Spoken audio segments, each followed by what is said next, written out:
बूढ़े माँ बाप का सम्मान, ये एक दिल को छू जाने वाली कहानी है। एक 70 वर्षीय व्यक्ति अपने 40 वर्षीय उच्च शिक्षित बेटे के साथ अपने घर में सोफे पर बैठा था। अचानक उनकी खिड़की पर एक कौवा बैठ गया। पिता ने अपने बेटे से पूछा, यह क्या है? बेटे ने जवाब दिया, यह एक कौवा है। कुछ मिनटों के बाद पिता ने अपने बेटे से दूसरी बार पूछा, यह क्या है? बेटे ने कहा, पिता, मैंने अभी आपको बताया, यह एक कौवा है। थोड़ी देर बाद बूढ़े पिता ने फिर से अपने बेटे से तीसरी बार पूछा, यह क्या है? इस समय बेटे के स्वर में कुछ जलन महसूस हुई। तब उसने अपने पिता से झुंझलाते हुए बोला, यह एक कौवा है, कौवा।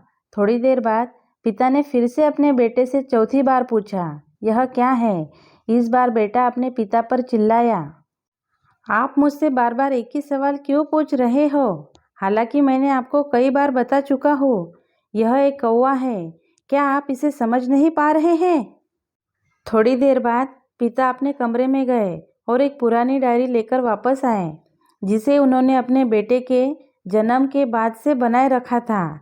एक पेज खोलने पर उन्होंने अपने बेटे को उस पेज को पढ़ने के लिए कहा। जब बेटे ने इसे पढ़ा तो निम्नलिखित शब्द डायरी में लिखे गए थे।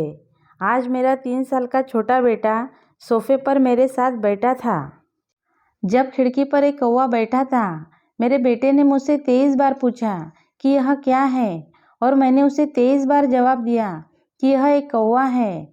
मैंने उसे हर बार प्यार से गले लगाया और उसने मुझे 23 बार फिर से वही सवाल पूछा। मुझे इस बात से बिल्कुल भी चिढ़ नहीं हुई कि मैंने अपने मासूम बच्चे के लिए प्यार महसूस किया है, जबकि छोटे बच्चे ने उससे 23 बार पूछा, यह क्या है? पिता को 23 बार पूछे सवाल का जवाब देने में कोई जलन महसूस नहीं हुई।